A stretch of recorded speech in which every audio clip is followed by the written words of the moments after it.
Dynamische Tests, sehen Sie sich den neuen Fahrzeugkanal an. Hallo allerseits. Ich bin Xiexinze. Hallo alle Champions.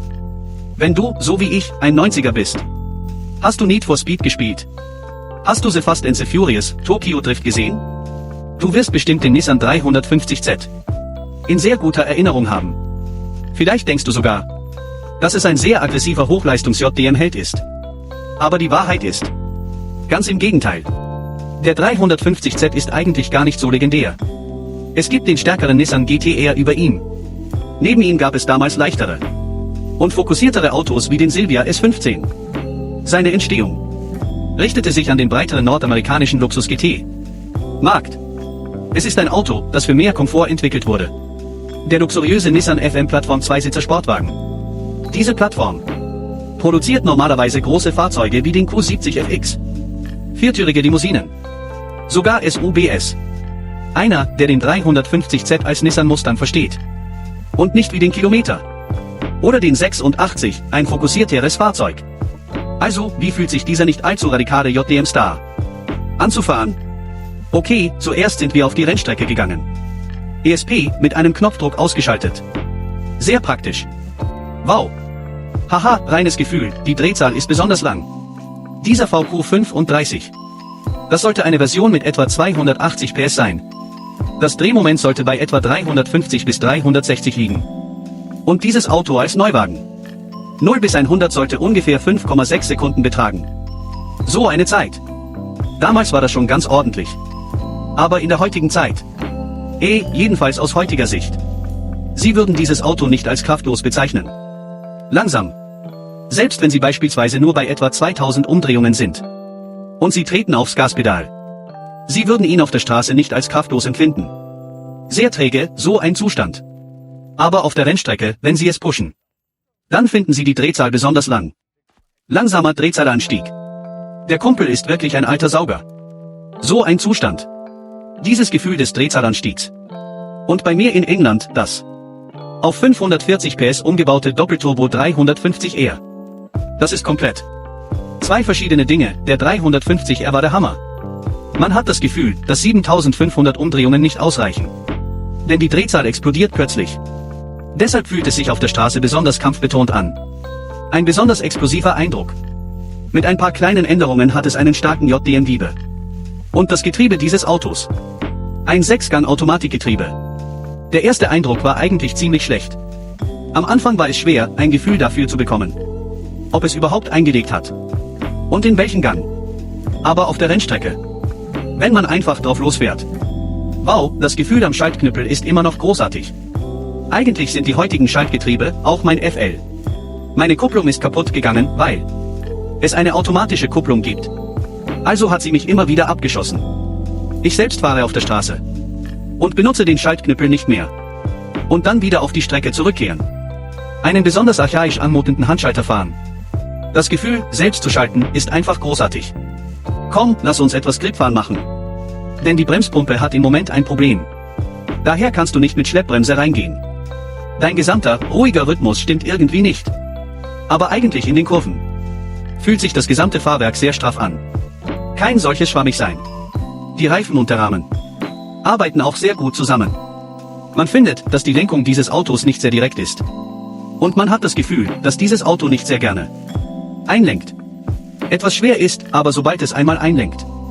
Seine gesamte Bodenhaftung in Kurven ist eigentlich ganz gut. Und die Balance ist auch nicht schlecht. Es ist einfach dein. Er ist so am Rande der etwas nachlässigen Artikel. Das heißt, wenn du etwas schneller fährst. Siehst du, ich bewege die Richtung schneller. Siehst du, sein Parkplatz ist auch da. Es heißt nur, wenn du nicht so aggressiv bist.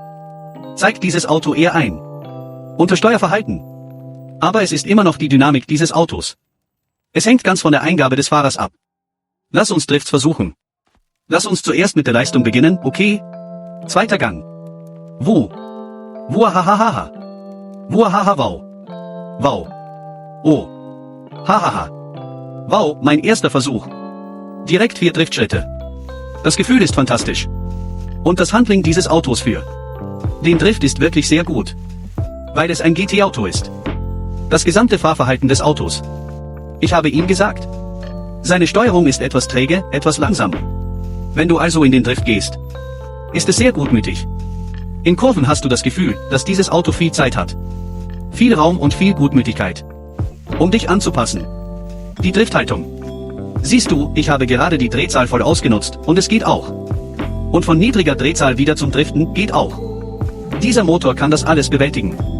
Die Kraft, so eine Anfrage. Seine Leistung ist in einem Zustand, den ich für sehr gut halte. Ein guter Partner sein kann. Dieses Auto. Der Reifen hat jetzt so einen Grip. Also, als ich in der Stadt gefahren bin, fand ich den mechanischen Teil ziemlich durchschnittlich. Wegen seiner Lenkkraftunterstützung. Eigentlich fühlte es sich auf der Straße etwas hakelig an. Und das Gefühl, die gesamte Kraft war irgendwie nicht besonders gleichmäßig. Die Kupplung war schlecht, das Getriebe schlecht. Die Stoßdämpfer waren etwas holprig. Aber als ich wirklich auf die Rennstrecke kam und anfing zu driften, kam dieses Auto in seinen Zustand.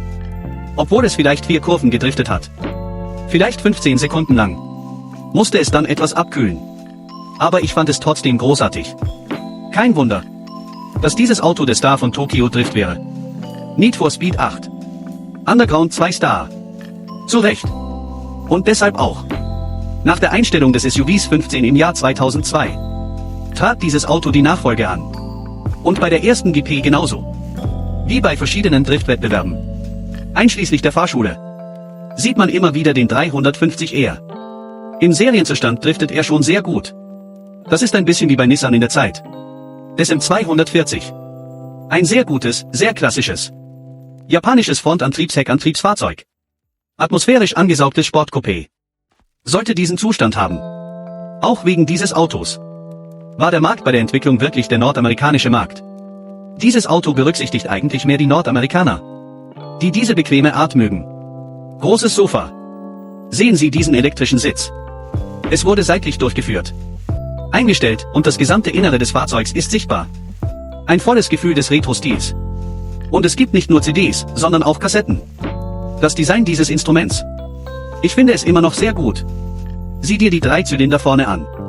3 Zylinder an der Seite. Viele Tasten. Auf dem hinteren Nissan. Einschließlich der heutigen Nissan-Modelle werden sie immer noch verwendet. Dein Teana.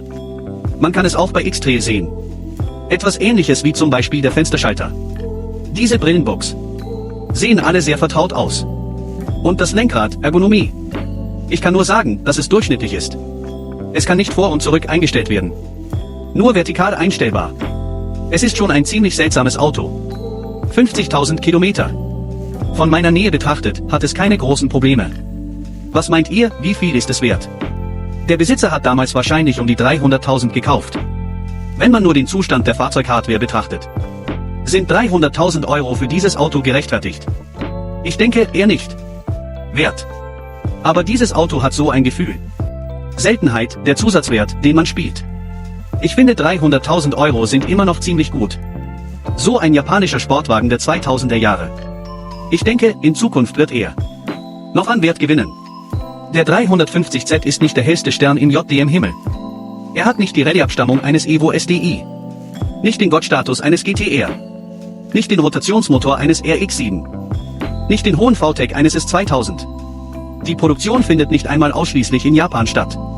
Aber er ist immer noch reich an dem Gefühl und der Einstellung japanischer Performance-Autos der 2000er Jahre. Es bringt uns zurück in eine Zeit der Freiheit und des Überschwangs. Es gibt jugendlichen Enthusiasten den Mut, vorwärts zu streben. Das Vertrauen, Träume zu verfolgen. Das Bild eines 350Z, der auf der Straße wild driftet, wird für Autofans ein ewiger Klassiker bleiben.